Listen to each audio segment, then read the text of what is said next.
கிறிஸ்துவுக்குள் பிரியமான சகோதர சகோதரிகளை இந்த நாலு டிவைன் வேர்ட் ஊடாய் உங்களை சந்திப்பதிலே மிக்க மகிழ்ச்சி.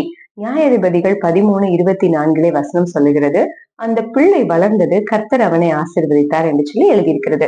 இது யாரை குறித்து எழுதியிருக்கிறதுன்னு பாத்தீங்கன்னா, சிம்சோனை குறித்து எழுதியிருக்கிறது. இவருடைய தாய் தகப்பனை சற்று நம்ம இன்னைக்கு தியானிக்க போறோங்க. சிம்சனுடைய தகப்பன் பேரு மனோவா. அவரும் அவருடைய மனைவிக்கு ரொம்ப நாளா மலடியா இருந்தாங்க, பிள்ளை இல்லை அப்படின்னு சொல்லி எழுதியிருக்கிறது வேதத்துல.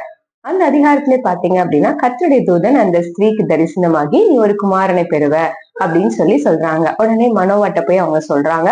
தன்னுடைய கணவர்கிட்ட சொன்னா அவர் திரும்ப ஒரு விசை பிள்ளைக்காக நாங்கள் என்ன செய்யணும் அப்படின்னு சொல்லி கேக்குறாருங்க. திரும்ப தேவதூதன் நீ ஒரு குமாரனை பெறுவ அப்படின்னு சொல்லி நீங்க இதெல்லாம் செய்யணும்னு சொல்லி தூதன் சொல்றாங்க. அவருடைய டெடிகேஷனை பாருங்களேன். நான் என்ன செய்யணும் அந்த பிறக்க போற பிள்ளைக்காக அப்படின்னு சொல்லி கேட்டாருங்க. இந்த நாளுல உங்களுக்கு ஒரு குழந்தையோ இல்ல ஒரு நன்மையோ ஒரு ஆசீர்வாதமோ ஏதோ ஒண்ணு உங்களை தேடி வருதுன்னா அதுக்காக நான் எப்படி ஆயத்தமா இருக்கணும், நான் என்ன செய்யணும்னு ஆண்டவர்கிட்ட கேளுங்க. அது மாத்திரம் இல்ல, அவரு அந்த பிள்ளை எப்படி வளர்க்கணும் எப்படி நடத்தணும் அப்படின்னு சொல்லி அவர் கேக்குறாருங்க ஆலோசனைய. அந்த அளவு மனோவா ஆண்டவரை நம்பினாருங்க.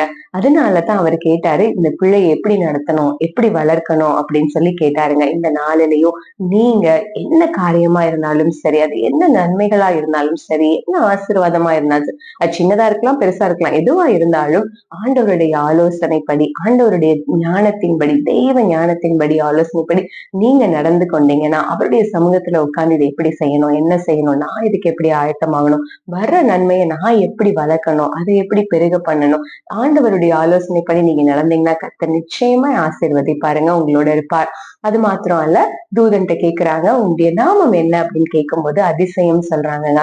இவங்களுடைய சூழ்நிலைய பாத்தீங்க அப்படின்னா 10 மாதம் கழித்துதான் அந்த அதிசயம் அவங்க கண்ணுல பார்க்க முடியும். அப்படித்தானே அந்த பிள்ளை பிறந்தாதான் அதிசயம் நம்முடைய வாழ்க்கையில அதை ருசிக்க முடியும் பார்க்க முடியும். ஆனா அவங்க நாமம் அதிசயம் அப்படின்னு சொன்ன அடுத்த வசனத்திலே பாத்தீங்கன்னா இவங்க மனோவாவும் மனைவியும் கண்கள் பார்க்கிறப்பவே அதிசயம் விளங்கினதுன்னு எழுதியிருக்கிறதுங்க.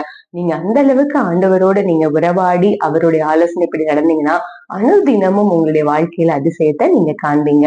அந்த பிள்ளை வளர்ந்தது, கர்த்தர் அவனை ஆசீர்வதித்தார். கர்த்தர் நிச்சயமாய் உங்களை ஆசீர்வதிப்பார், உங்களை வளரச் செய்வார். கர்த்தர் உங்களை ஆசீர்வதிப்பார். God bless you.